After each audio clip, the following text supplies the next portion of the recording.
Hello, world of YouTube, or whoever might be listening.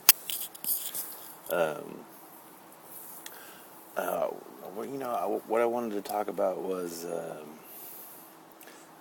typically I either talk about history or psychedelics. So this will probably be about psychedelics. So this is going to be about. I remember when I was younger, I saw a puppy, relatively newborn puppy with his eyes still sealed shut. And I saw him asleep in his, rapid eye movement where you see his eyes twitching underneath his eyelids. And I saw him running and chasing and barking at things that apparently he hadn't seen yet. And I had thought, wow, maybe we're born into this reality with dream world visions or something, or maybe the dream world was a reality that we came from, and there's some kind of link there. And my hopes were dashed when I saw a video about a blind guy that was blind from birth, and they asked how he dreamed, and it was just smells and sounds. And then I thought, okay, there's nothing to it. Well, it was years later that I found out about DMT. This is years ago. And the spirit molecule, as it's called. And just in the last few years, they've done a documentary about it. And they believe that this chemical, like the Buddhists believe that at around 49 days, the soul enters the body. Well, it just happens that this chemical is released and we wake up inside the womb around the same time. And then every night it helps to regulate our sleep patterns. And when we're dreaming and we're in rapid eye movement, this chemical's being released. And we wake up in the morning, lots of our dreams are filtered out and such. And then supposedly at the moment that we die, this chemical will be released again. And it all has to do with our third eye, that they call it, or our eye of Horus, or pineal gland, which just happens to be shaped like a pine cone. And you can get the sacred chemicals at the base of the pine tree that will awaken this thing through some of the mycelial patches of the sacred muscarias.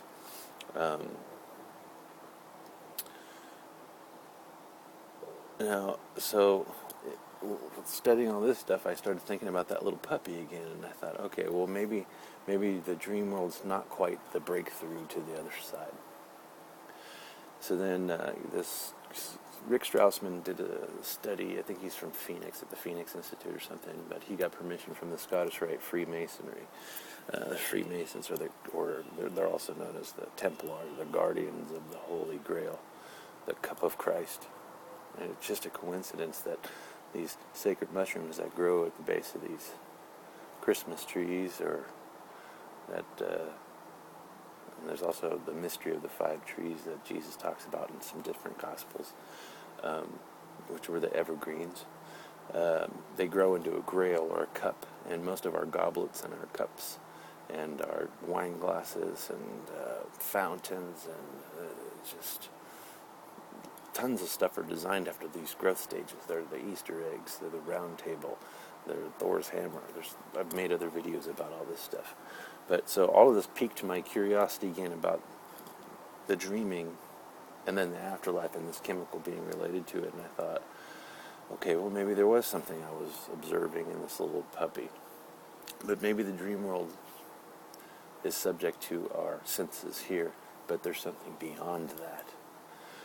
In his studies, he took people who were supposedly had alien abduction experiences and people who had near-death experiences, and he recreated the experiences in the laboratory with this psychedelic substance, which is fascinating.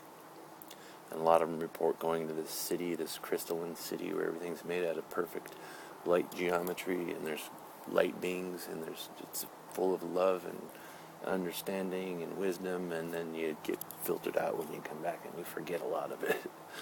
I've had my personal experiences. I don't think I've ever had that complete breakthrough moment, but I have seen the tunnel of the fractal geometry, and I've seen, I've heard voice. You just watch one of my videos.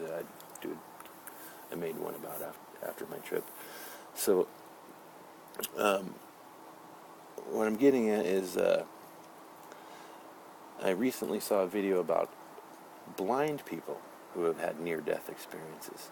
Now, these people were blind from birth, and they have a near-death experience, which is massive release of tryptamines, dimethyltryptamine, and they go to this other side, just like in the clinical studies, and they see the same things. It's so strange. I mean, I'm not trying to prove any points. I'm not trying to claim any truths here. I'm just curious about all of this stuff. And when you think, my name is Aaron, by the way. Babbling Wisdom was a handle given to me by my wife.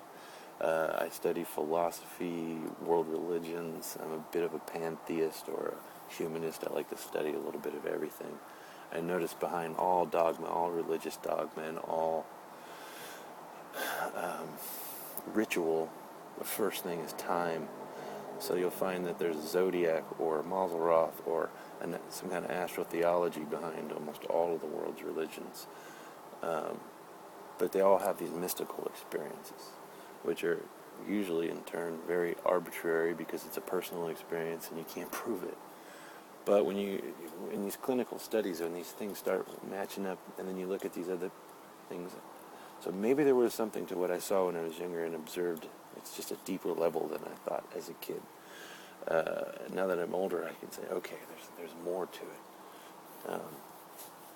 So I believe that there is another plane of existence, and maybe just pure energy, pure consciousness. Why not? So many reports of people going there and coming back. And it's like a death and a rebirth experience with knowledge, which is coincidentally strange. You can tie this into the Adam and Eve story, but you can also tie it into someone like Jesus looking at him like a shaman, giving spiritual sight to the blind. But at the same time, you got to think, let's say that hypothetically, or let's say a lot of people have a lot of faith in this story, but this planet, or this physical world, I should say, this physical plane, similar word, this physical plane was created with an intention for beings to come from that realm and live here in the physicalities and enjoy the physicalities and stay. But we came across this vine of the dead, or these sacraments, and it crossed us over to the other side.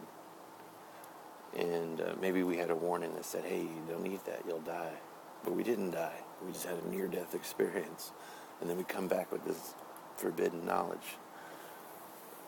Maybe that has something to do with it. I know this is all arbitrary and hypothetical. I'm just throwing it out there. But I was playing with my dogs earlier, and I was thinking about that, seeing that little puppy, and then how all that tied into it. I think, psychedelics also, I think it borders on schizophrenia, because the dream world is just before that breakthrough world, and this is what I'm getting at. And when a lot of people have bad trips, or people have a bad experience on psychedelics, they literally they're fighting things that aren't there. They're dreaming while they're wide awake. They're not quite into that other place where their body goes unconscious and they fall out, and then they're in the afterlife. They have a complete breakthrough experience, but they're having a schizophrenic episode. I have a very close loved one to me that suffers from schizophrenia, and so I spent a lot of my life trying to understand what he was going through. And some of my experiences that I had with psychedelics really helped me to understand what he was dealing with, and also talk to him and explain to him what's going on in his brain. Because if it's a near-death experience that triggers these, and you understand how schizophrenics works, which they have this unbelievable anxiety issues. You know, they get so worked up, they start grinding their teeth that I think their brain flips into that fight or flight instinct, and maybe it just kicks on. The anxiety levels get so high that, boom, they release these chemicals, and they start dreaming while they're wide awake, and they don't know how to distinguish reality from what's in front of them. Maybe not having a full breakthrough the other side, but a brain imbalance.